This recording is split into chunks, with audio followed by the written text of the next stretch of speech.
Was it 2021? We had the last Yeah, of course. Yes, Item number 4. Item number 4. and I don't have, I'm doing Oh, you something don't else. have I can check.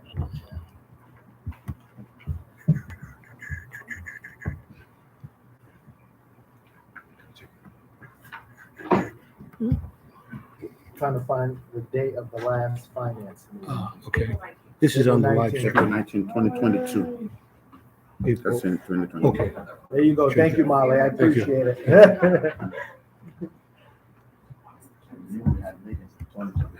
Yeah. we are live. Hi, good evening, everyone. Welcome to the Finance Committee meeting. It's 5:43. Apologize for coming a little bit late. We're going to call the meeting to order. We have the quorum.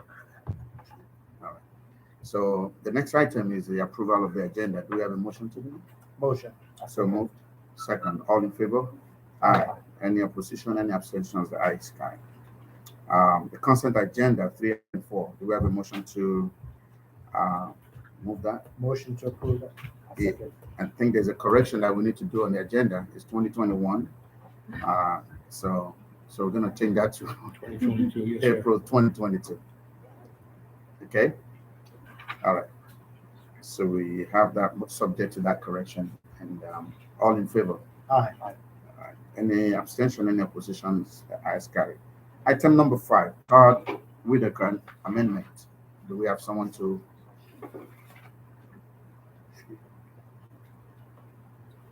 Yes. Yeah, please.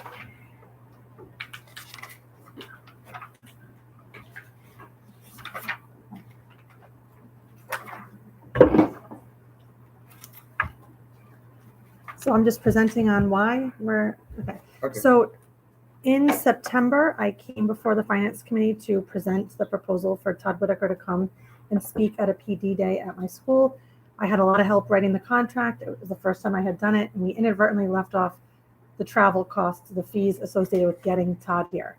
So this amendment is just to cover that, and it is enough. I have already budgeted for it, and the money is there. It's more about the numbers have to match when we go to pay the man, and that's really all this is. It's just the amendment for travel. $950.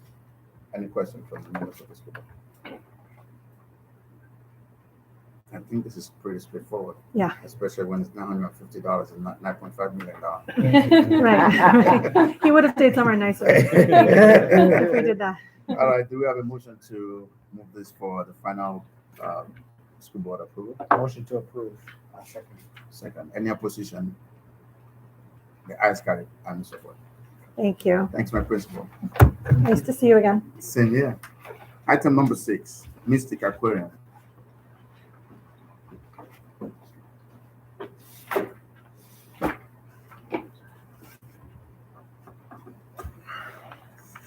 Thanks for having us. I don't know if I've met everybody. My name's Matthew Joseph, the Executive Director for Teaching and Learning. And I know Emily was here last time. You met her. And our most recent request is as we start to build our robust summer learning program, one of the things that we really wanted to do was provide an opportunity for students to have really hands-on experiences, have some experiences they might not have throughout the year. And one of the programs, as we looked at our science program, was really to have them working on STEM curriculum through the Mystic Aquarium. And when Emily brought me the proposal, we reviewed it. It really fit our needs. It fit really the vision of the program. And I'm going to have Emily share the specifics of the program, but that is our thinking through all the summer programming for the academics, is to have an experience that's enriching and one that students look forward to coming each and every day. Thanks, Ron. Sure. So it's called the STEM Accelerator curriculum. Like Matt said, it's through the Mystic Aquarium. They created and sell the product, but it includes, the cost that we're presenting includes 2 full kits that we can then use at the 4 school sites for K through 5 students this summer. And the reason we picked this curriculum is because it really focuses on the science and engineering practices that students haven't been getting in the core content that they're receiving. So it's really about enrichment versus kind of repeating what they did during the school year. It's fostering the social emotional skills of the students as well. That's a big focus of the curriculum, tying both the science and the social emotional, and working on those skills kind of hand in hand as kids are doing hands-on activities, either in partners or groups. And these are all reusable. So some of we're paying for the lessons. We're also paying for some of the consumables that kids would be actually using to do the labs, as well as support and in-person training from Mystic Aquarium staff. And then kind of as an addition, if you are purchasing their curriculum, they allow for free admission to the aquarium. So we're hoping that at the end of summer school, that's also something our students could do to wrap up their experience. And I think the piece is, if you've seen us come last month, today, and you'll see us next month, is really aligning what our science units are doing for our students. So this aligns with our big picture moving forward next year when we launch Amplify for our K-8 students as well. Interesting. Question. Yeah, just like how this I'm just reading right now, it just says that some of this care are reusable for the next school year. I think that's good. How many students K through 12 will be enrolled into summer school this summer? So K through 5 is 700 kids. I mean K through 5. Yeah, K through 5 is 700 across 4 sites. But the way that the kits operate, we're buying the lessons that can then be distributed across the sites because they supply more material than they could cover in a month. So we're going to break up what we do across the sites. Okay. And the way we broke down our summer schedules, we didn't build it from 8 to 2:30. We build our learning blocks. So we can actually move them around. And this is for all the curriculum that we're building this summer. So it's not from start to finish, you follow the same schedule. So some students might have science first period, first blocks. Some might have it second, some might have it lunch. So having the 2 kits gives us the flexibility that we can create a schedule that all students will have the opportunity to utilize the materials. Absolutely. And is this just for, you said science for this summer? Yes. Now, my question would be, since there's 700 students, is there anything else that we're trying to do for the other, how many, what is it, 500 students? Are we For doing science anything or like in this? general? In general. Yes, so we have a whole summer learning plan. This was the only one that exceeded the amount that we needed to bring to the board at this point. So we are doing more things for the summer program, including some hands-on experience. Today we had a meeting about some STEM programming online. We're doing some work with our mathematics program and building that into our work as well, including our ELO program as well. And in the morning we have a robust program looking at morning meeting, looking at really current events and having that discussion to start the day. So we have a full summer program that working Yvonne, Dr. Alvarez is leading that work up, and our team is building the learning blocks to fit into those puzzles. Now, the Mystic Aquarium is a sort of like a field trip. I may put that in the category Oh, of, there's a camera, sorry. I may put the Mystic Aquarium in the category of sort of like a field trip.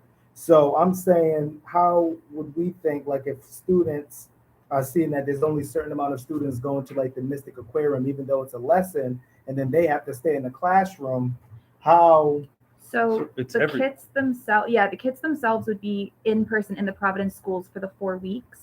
And then Mystic, by purchasing like the kits through them, allow free admission, but we wouldn't ever do a field trip that doesn't take all of the summer school kids to the aquarium. But it would discount heavily what we would have to pay because they would be giving free admission to the number of students that the kits served. So we're actually doing it this coming June. We have 2 field trips. Carnivale and Youngwoods are getting to go because we purchased one of these kits for Providence. And so our schools are getting to use that bonus. It would be something we'd have to come back and get like busing approved and things for, but it was just something I wanted to highlight because it's kind of an extra bonus. Actually the question I was about to start to ask. So what's the arrangement for transportation to Mystic? Are people going to go by themselves, or are we making an arrangement? Why can't we just put everything in perspective? So 2 things. One, that is a bonus of the program. The program that we're bringing forward to you is 4 weeks of lessons for our in-person students that they'll be participating in each and every day of the summer program. Right. A bonus of that program is we have that opportunity. I'll meet with Dr. Alvarez to plan, one, if we are going to do it, and second, to price it out. That is not necessarily the summer program to go to the Mystic Aquarium. They provide 20 lessons, throughout the summer, or 16 with the 4 weeks. So the curriculum that we're purchasing is through the Mystic Aquarium. One of the bonuses from that is to do that. So what's happening with a lot of museums, NASA, these large corporations, they're building units for education. They have an education branch. So there's a branch of the Mystic Aquarium that's in science education. So they provide the units, they align them to the national standards. They have these for teachers, which is a huge help that they have it planned out. They provide the materials, which are the kits. The bonus on that, if we choose to do that at the end, is that they also invite the students to the aquarium. That's there's not the no- main program. There's no time limit on that, so it doesn't have to be something that we use during summer school. Like leaning into the reusable aspect of the kit, my vision for these is that we use them as the curriculum for summer school because it's the enrichment piece, and then we use it after school as STEM programming for enrichment as an after school activity through like PASA kind of after school things. So it could be that we postpone those until later in the year. They don't expire. So Mystic is going to be in the curriculum, Yes. and then they're inviting us to go to the Mystic Aquarium. Yeah, so Then they're why wouldn't they pay for it? They're paying They're for paying- the admission. They not just the don't pay for buses. busing. And is this the bus in the No. $20,000? No, no, no. I'm no. not an educator. I'm just trying to. So they're No. trying to get it. So let's separate The two is people. 20,000. Okay. The kits are lesson They're plans reusable. and physical materials that are going to get dropped off to 2 Providence school sites, and they would be taught in Providence schools every day of summer school. Okay. And then I didn't have it right. Yeah. I So get they're it going to now. so deliver that's what the everything money to is us. paying for, and then an extra bonus is that if we want to send the kids, Absolutely. they could go. Yeah, while I perfectly understand where you're coming from, I still have reservation in terms of not making an appropriate plan for this bonus part of it. As a student, they will want to jump for it. So now if we have 700 people and 500 decide to go and we say we're not going to put that as part of the plan, when we know that they already give us that accommodation, but we're not planning for it, when are we going to do that thing? Wouldn't it not be too late if we start planning when it's late and maybe during the third week of the program and we find out what stops us from building from the scratch? If we had a survey that would say, okay, do you want to go to Mystic Aquarium after the program or not? If they answer yes or no, we know appropriate plan ahead of time, rather than waiting to the last minute. So part of my, I was just checking with Molly because my other assumption is that if we do decide to pay for the busing for 700 students, I don't think that's a price that would need to come in front of the finance committee because we would go through a verified vendor. We would use first student, like we would use first student to send any students who were interested. If we were doing it as a field trip as part of summer learning, we would send them on first student buses down to. So we don't have to Mr. worry Graham, about that. all You don't of have the to come. students who wanted to go. Oh, okay. Yeah. All right. Yeah. I just thinking out loud. No, that- that's a fair question. We wouldn't want. All right.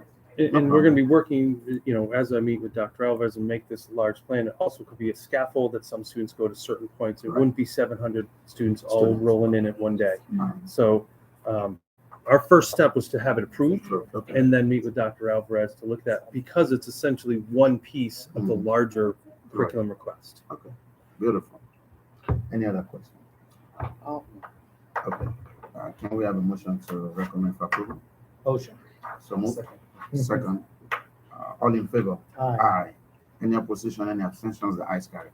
I Thank look you. forward to having that. You can invite us to come. in. All right. We got 3 chaperones. Yeah, I'm a good chaperone. Chaperones. All right, number 7, that's a renewal.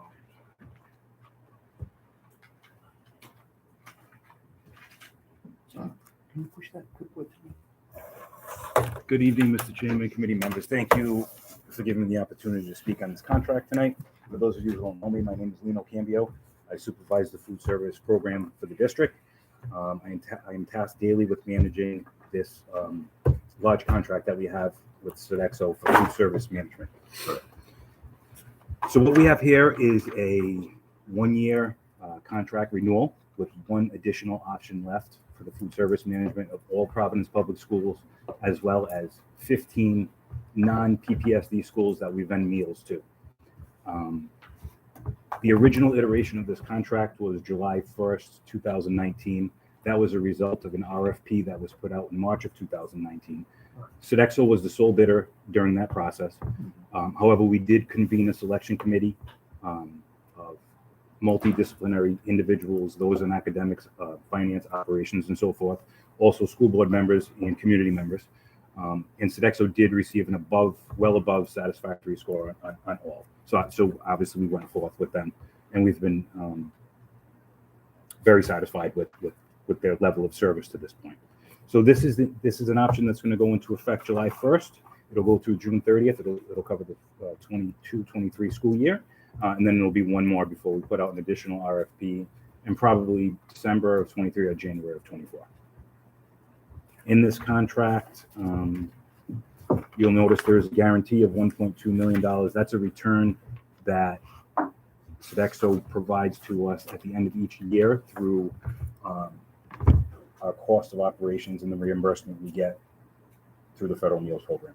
So 1.2 is what we're guaranteed to return at the end of each year, and I am tasked with ensuring that we meet that number every year. Interesting. Thanks. Any questions? Yeah, like first, I'll go after you. It doesn't matter. I'm used to this. I think this is part of the beginning. So if you want to. All right, I'm sorry. My mother was calling me. It's more important. Really quick, I just had like a quick question. I know a lot of the times when I go to schools, a lot of the students complain that either the food isn't at its best, which the Sodexo has made massive progress in fixing that. And then they also talk about the amount of food that they actually can get. Yeah.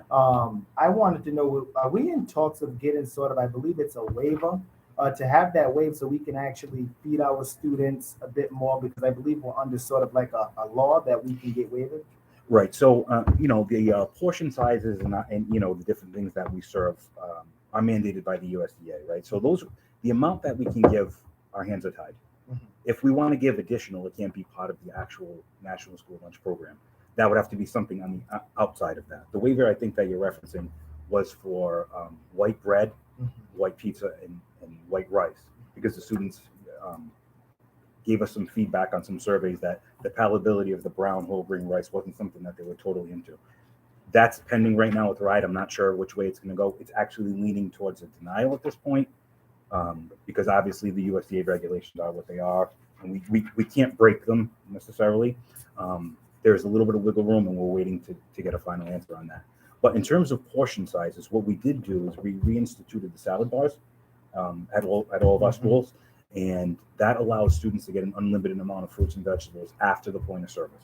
So whether we can't give them 2 chicken patties on a sandwich, but they can go and get additional amounts of fruits and vegetables that they want.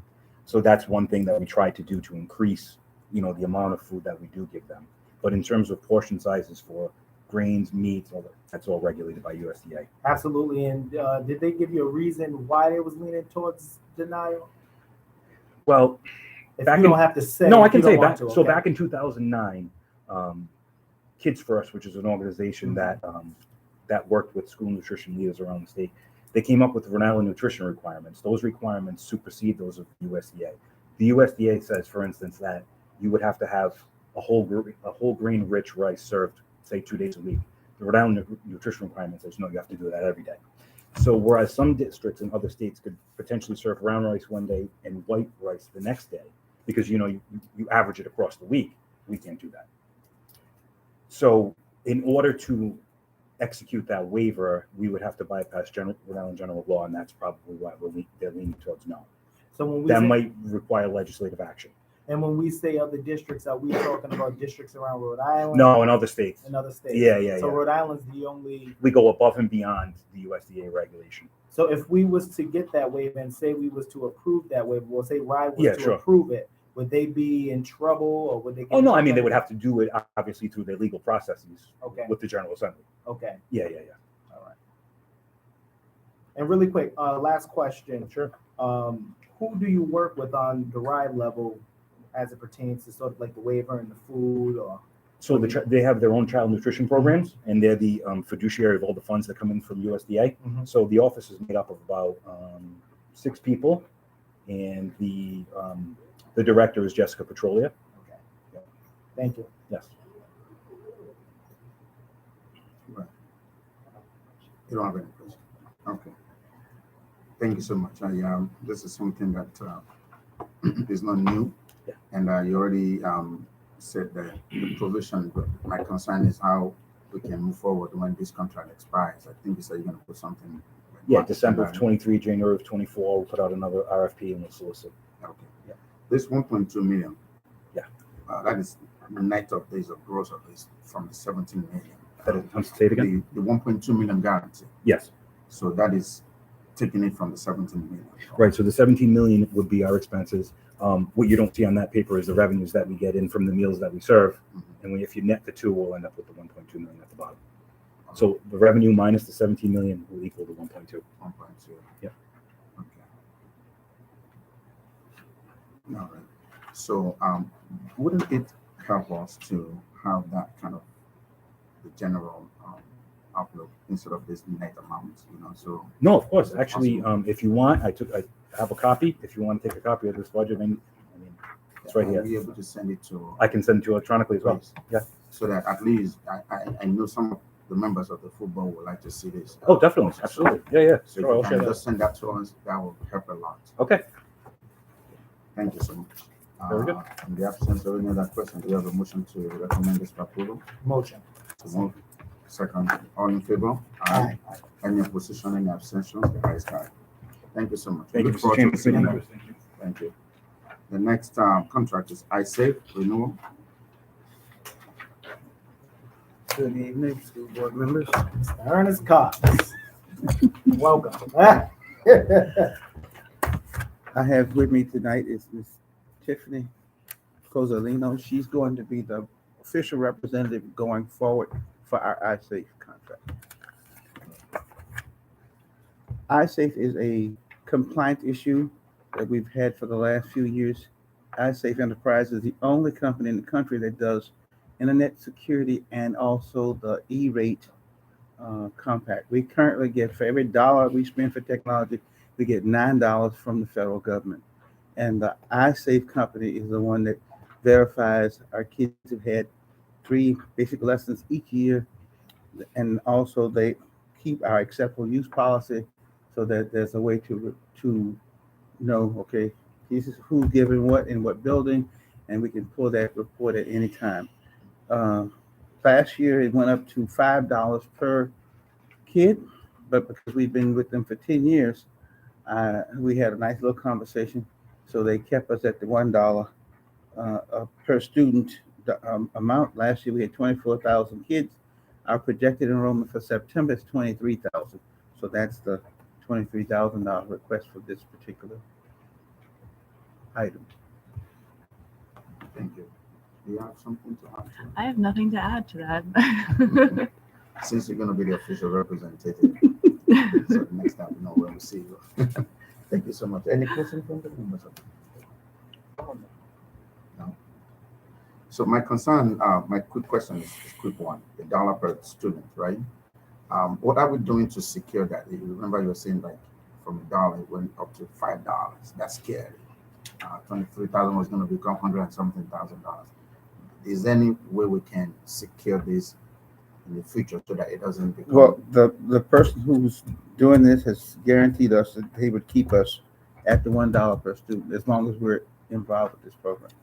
As long as we're involved? Yeah.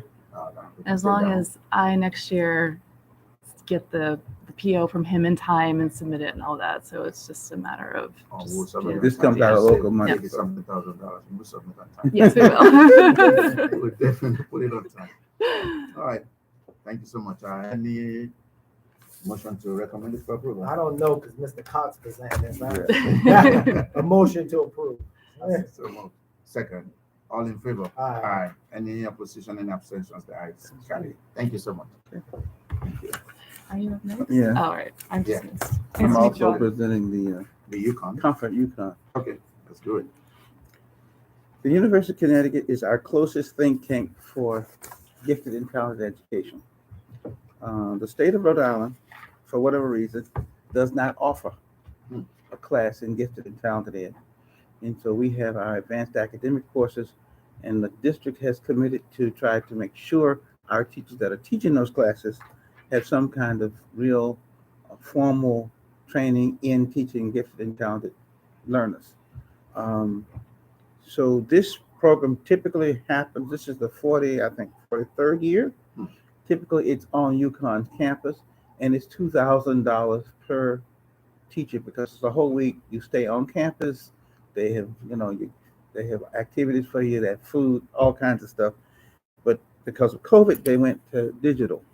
So this year, the rate is $259 per individual, and we're expanding the program to West Broadway Middle School. So the advanced academics will be in 4 middle schools next year. And the idea is to ultimately have it in all middle schools. Question. When do we interrupt? Go ahead. No, I don't think so. When do we, you said the program ultimately is to attract all the middle schools. And we have 11 middle schools, right? No, we have 7. 7 middle schools, sorry. So next year will bring us to 4. Next year will bring us to 4. So currently there are 3. 3. Okay. So how do we plan to do that? Every year we add one more, or is this not possible to have all the 7 middle schools benefit? Well, the idea, we didn't do all of them because of the different models that the schools are going through. Okay. So we're trying to give them a chance to get used to all the changes they have to make.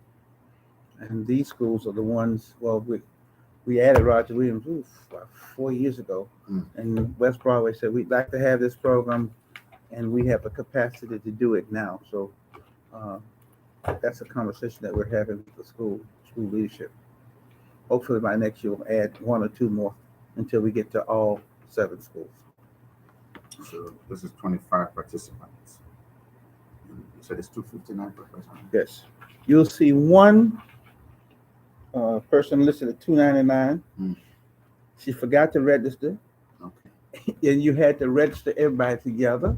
Okay. So by the time she called me, I had already registered. And so they only give you the $259 if you register them at the same time. So you'll see one thing Yeah, in there for $299. $299. All right. And you said this is for the 3rd year. That means it's working, right? I mean, Right. It's a continuous program. All right. Do we have a motion to recommend this for approval? Motion. So moved. Second. All in favor? Aye. Any opposition? Any abstentions? The ayes carry. Okay. Thank you so much, sir. Thank you. Good evening, Mr. Cox. Good evening. Lion Bridge. Do you want to do the curriculum and associate first, or?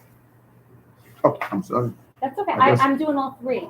The next 3 are all mine, so whichever order you would like to do. Thanks for that correction. It's curriculum first.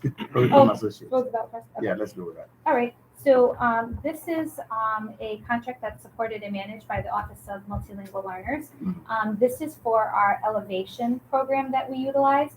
So there are 3 components to this contract. The first one is the data piece. So the data piece that we utilize from this platform helps us in our reporting. So as part of our Department of Justice agreement, we do a lot of reporting of our data. So we utilize that. We also utilize it district-wide and school-wide.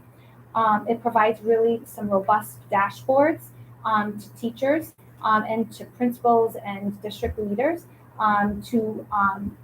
to share all of the students' L data. So their proficiency level, their scores from their testing, access on all 4 domains. So it's really a great way to see a student's language profile. The other 2 components is the strategies piece. So one of the great things that this platform also does is it also gives some really great activities and resources. It includes videos, it includes demonstrations, examples, actual resources that teachers can go in and print.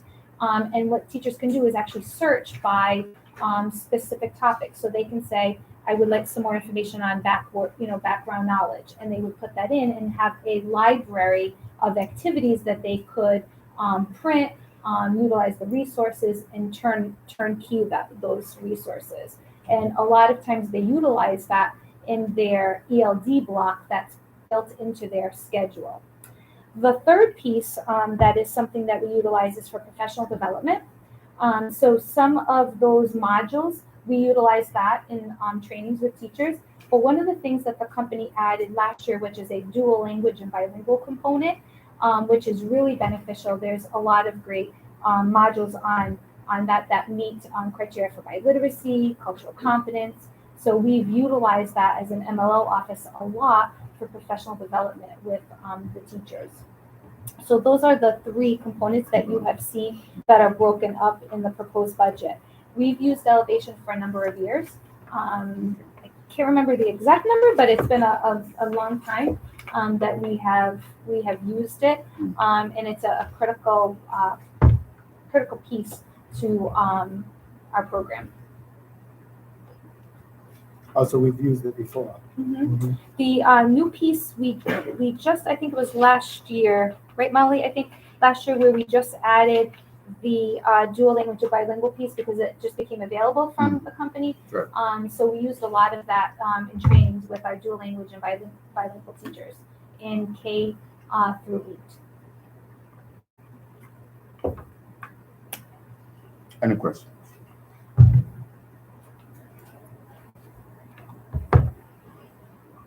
No more questions? I don't have. You have that? Really quick. I'm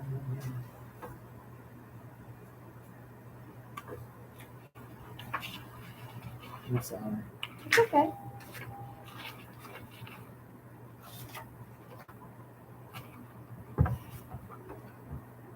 Okay, I'm all set. All right. Motion to recommend for approval. Motion. So move. Second. All in favor? Aye. Aye. Any oppositions? Any abstentions? The ayes carry. Thank Next you. one. The next one is Lion Bridge. Again, we've utilized this particular company for a number of years.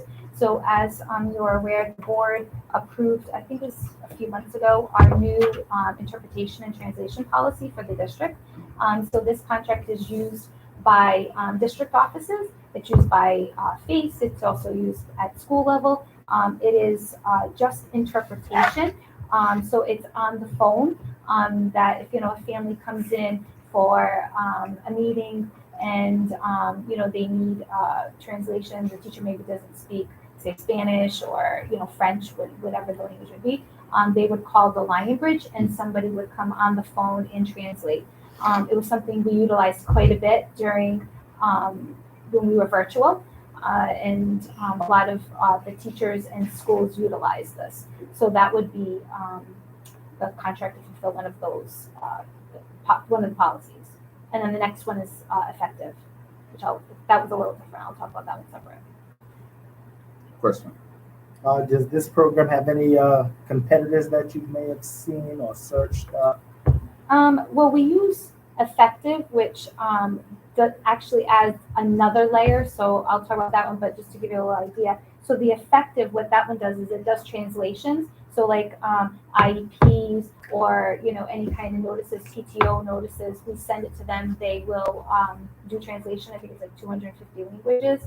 And then they also do on the phone also. And then they also do live. So if we're having a Zoom meeting and, a lot of the PTOs have been over Zoom or a lot of the school events, they actually will come on and do live interpretation there then. Can I weigh in on that too? So we issued a solicitation last year for translation and interpretation and got a ton of bidders. There are a lot of vendors in this space. Lion Bridge was the lowest cost of all of those and also does exceptional quality translations, but interpretation is the lowest cost, especially for Spanish. So it's the most cost-effective way for us to accomplish this as well. Absolutely. So really quick. So the one you just referenced to, that's effective. Okay. That's our next one. Oh, okay. That's probably what I thought that was something in the past. So that's something that we currently have. we just started this year.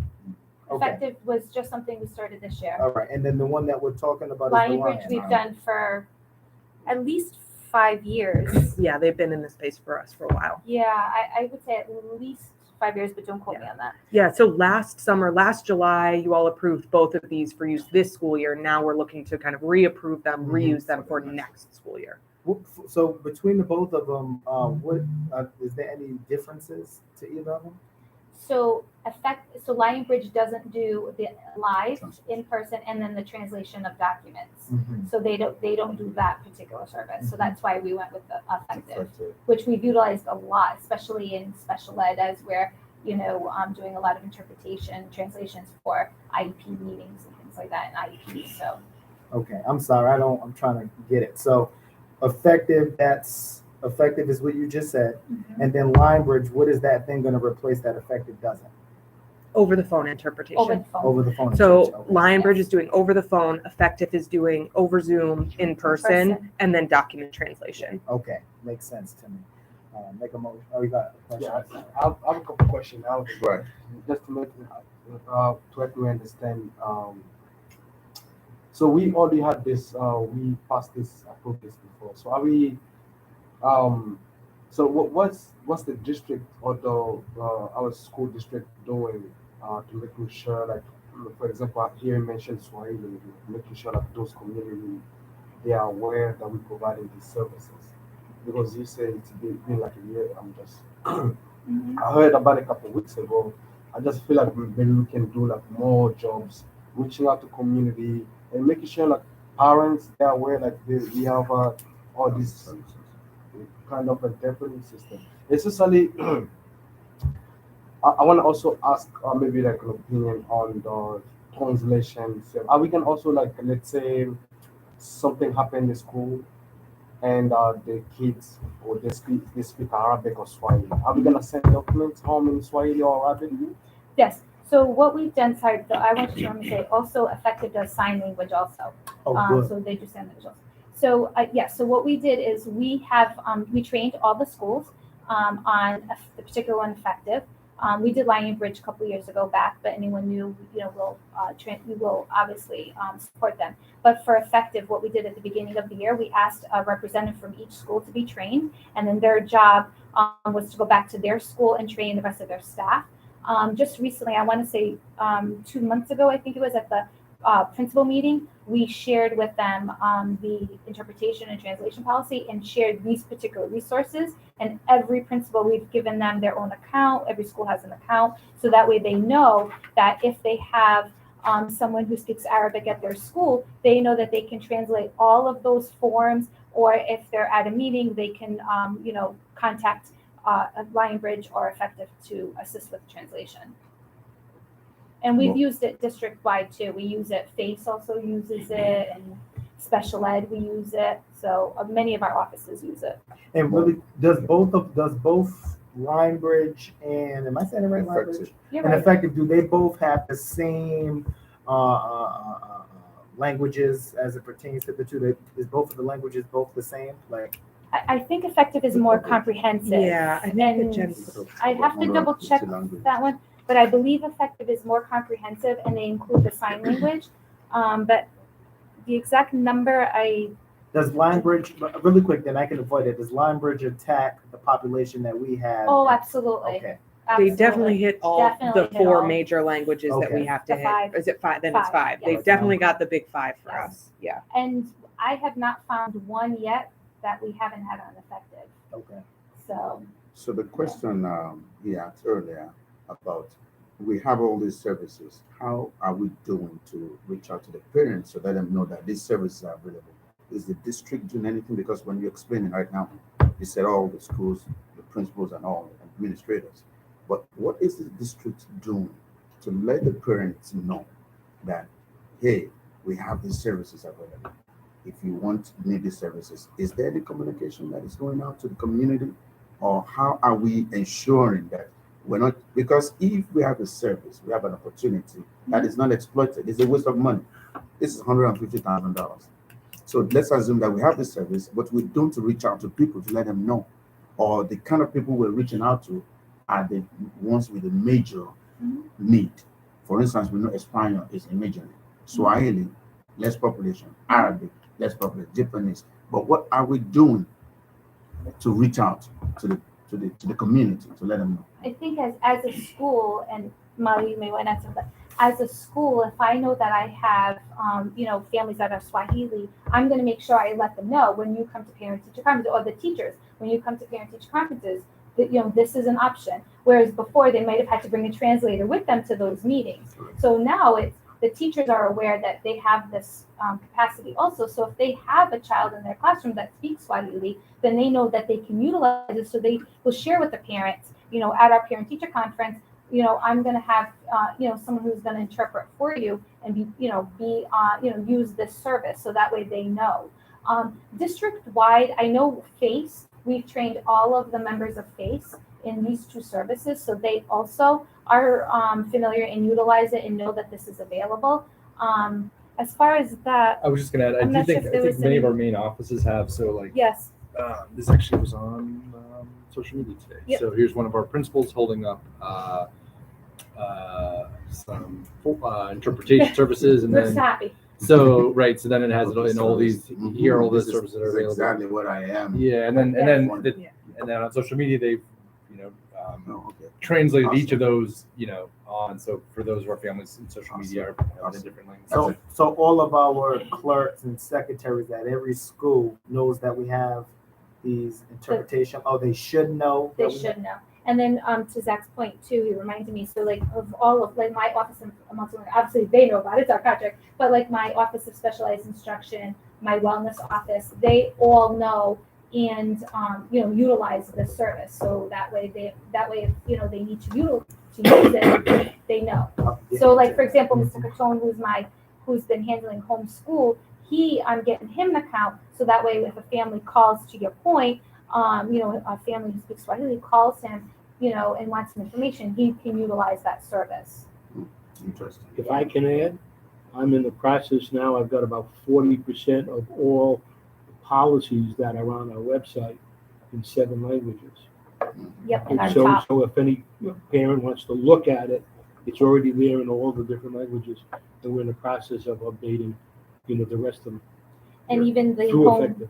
even the homeschool one we did tonight, that's one of the next things. Once it's approved and we have it, then I'll send it for translation. So we're trying within each of my departments that fall under student support services, any of the policies or anything that we're putting that are family-based, we're making sure that we're sending it for translation. And the Office of Multilingual Learners also was trying to create a kind of a spreadsheet where a lot of the district normal, like for example, the registration form, the medication form, we're trying to build a bank with that. Now all of the usual forms we send out, so we can put them all in one place. So that way schools don't have to send it out individually because it's used district-wide. And we're trying to put them in our top 5 languages in an easy access place so that way they can, kind of like a library. So we're in the process of building that out now. And is every office in the district using this? Because a lot of families come into the district a lot as well, and they have a lot of questions. Are we using that for? I mean, I actually used it before. We had some documents we had in Yeah. HR that we had to translate. So, When we did the lottery, we used it for the lottery. We made sure we translated it into all the top 5 languages. Just to be secure, can we just make sure that each and every office in the district is using it as well? Because I know a lot of families, a lot of the time, they come in and have questions, they have their concerns, or they may want to come and congratulate something good that we do, but I just want to make sure that it's accessible even on the district level and outside office space as well. I believe we have some office space outside of 797. Sure, we can definitely send that out. And I think we have something on the website also if anyone comes to school committee meetings too, right, Mr. Yes. Krishna, where we could access them and That's right. that's what I thought. So, real quick, this is as and when needed, right? Oh, absolutely. So, Can you, right. I didn't hear what you said. Oh, to Mr. Krishna, I was saying, also, for example, if we have any families who need some interpretation and come to like a school committee meeting, we have something on the website where they can actually fill it out so that way we can get the interpreter, here or get them on a Zoom or whatnot, or on the phone or something. Okay, let's say the parents came to testify and they speak another languages. Absolutely. They would As be long able as to we know ahead of interpret it time. to the board. Mhm. Okay. So for example, if they say, I want to come to do public comment and they complete that, we know I speak Swahili, we need to have an interpreter. We could get them on language, we could get them on effective, and that way they could translate. Awesome. let's just I'm sure it's on there, but let's just double check that, you and I, Mr. Commissioner, just to make sure, I but believe it is. I think it is, but I just want to make sure. And as the policies, if you look up, that's why the policy section of the school board is getting so long, Mhm. because we're adding all the translations to each of the, Excellent. yeah. Good. So. Any other question? In the absence, can we have someone recommend for approval? I make a motion to approve this item. Second, all in favor? Aye. Aye. Any opposition? Any abstentions? The ayes carry. So let's go to effective. Let's be effective with effective. I'm all for it. You wanted to explain it, because we just. Yeah, so sort that's, of like. No, let's see if there's something Okay. that Okay. this is $550,000. Okay. The other one was a lot less, a quarter, like one third. I can go through it again if you want me to, Please. whatever. I want to see why this is like Mhm. triple, especially when it's a new contract Sure. as compared to what we've been doing before. So the effective, like I mentioned, it does a couple more additional services than Lionbridge does. So it does the translation piece. So all of the policies that Mr. Commissioner is sending, schools are also sending notices, anything school specific like PTO or any kind of events. We also, a big portion of this also goes to the Office of Specialized Instruction, because we are having translated a lot of IEPs, and they're done by, they're multiple pages, they're usually very long, and so they're costly. So we utilized that service for that. Then we also have the in-person. So a lot of the events have been via Zooms. So having effective is great because it's a live person that comes on, with who's a part of the meeting and is translating for our families. So we've been using that quite a bit also. I think we've used them also at some district level meetings too. We've utilized them also. So they provide a lot of those services. But if I had to guess, Molly, I would say probably the actual document translation is what we're spending That's the bulk of it. And the Office of Specialized Instruction is taking a big chunk of that. Yeah. Yeah. Because the question I was going to ask you, as compared to the other one, is like we have per minute cost for that one, but this one is just like a ballpark. It is, so the interpretation is still a per minute cost. The translation is a per word cost when we translate it written. Okay. Yeah. So, and it varies by language, right? So it's slightly less expensive to translate a Spanish document than another document might be. So do we have, since this is the second year, do we have a way of looking at how last year in the first contract? This one's actually new. Effective is new this year, so we don't have any data. So we should change the renewal. No, we are using them this year. So we're using. No, we're using this, but we don't have last year's data to compare. Oh yeah, to, so we don't have a full year worth Yeah. of data, but we have been using them for 8 months or whatever the case may be. Yeah. Okay. No, but even if we have used it for 6 months, we should be able to have something to. On usage or. I mean, the effectiveness of it, and usage. Yeah. Some data, if we can get it, I do have it. We just submitted it to DOJ.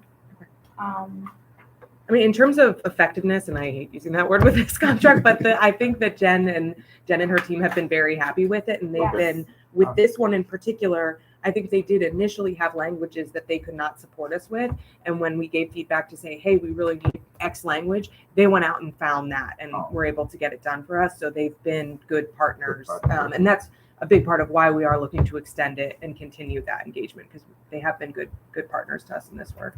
And they're great too. If we need a document, say same day, they're great.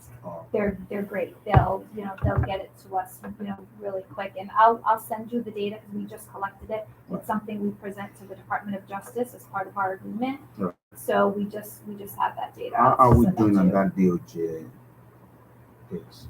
Generally, how is it With doing? this particular with the translation, it's No, generally, I'm talking. We have a lot of things that we have to thresholds that we have to meet. How will you assess districts? We're absolutely making a lot of progress. We've come a long way since the beginning of the agreement, and they were just here, I want to say 2 months ago for our visit. And in fact, they also do a lot of, one of the members was here for the professional development. And today we just gave our last session 40 of our SCI session. So we're really excited that we just gave that last session today. So we are definitely making some, progress. Okay. And I believe Director Eflon, Executive Director Eflon, she gave a presentation, I want to say maybe 2 or 3 months ago, on, the progress that we've been making. Okay. And, we've definitely been working hard and working in collaboration with them. Beautiful. Yeah. That's so nice to hear that. Any other questions? Anything more than that would take me 2 hours to probably go through. That's a complex one. You're good. Any other questions? Motion for blessing. Motion for approval. So move. Second, all in favor, aye. Aye. Any opposition, any abstentions, the ayes got it. Energy efficient investments. We're going to talk about boilers again. Ah. Okay, so it's a hot subject. Good boiler pun. He's funny. So tonight's request is for the installation of 24 boilers at 7 schools in a total amount not to exceed $3,166,392. So these are boilers that we have already purchased that you all approved last month.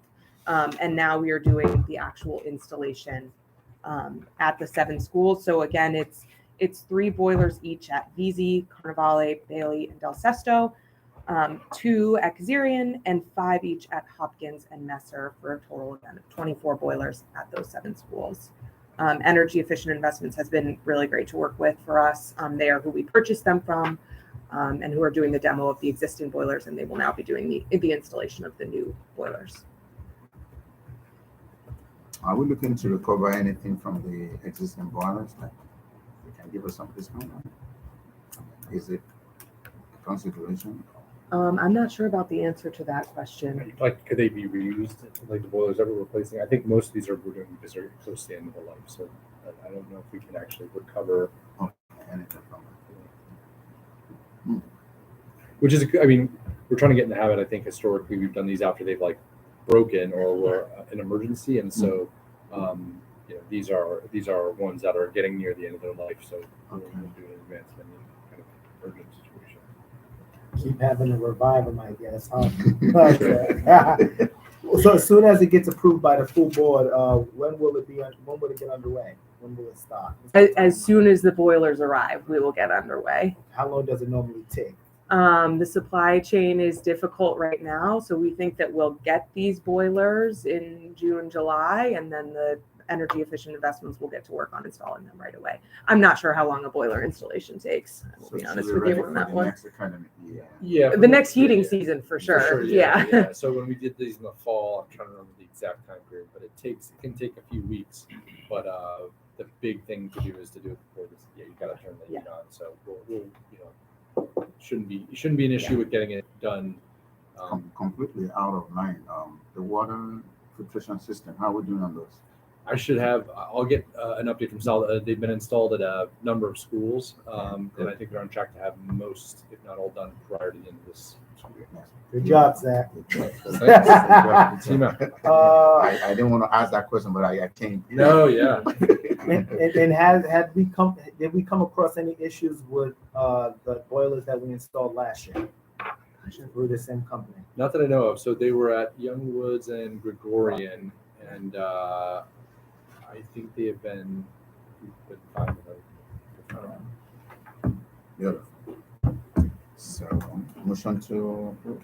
Motion. I gotta go to the second. Listen to the Celtics game. Go watch it. All in favor? Aye. Aye. Any oppositions? Any abstentions? The ayes got it. So motion to adjourn the meeting. Motion. So moved. Seconded. All in favor? Aye. Any opposition? Any abstentions?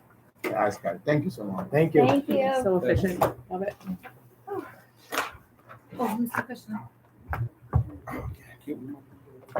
Absolutely. Nice job, Molly.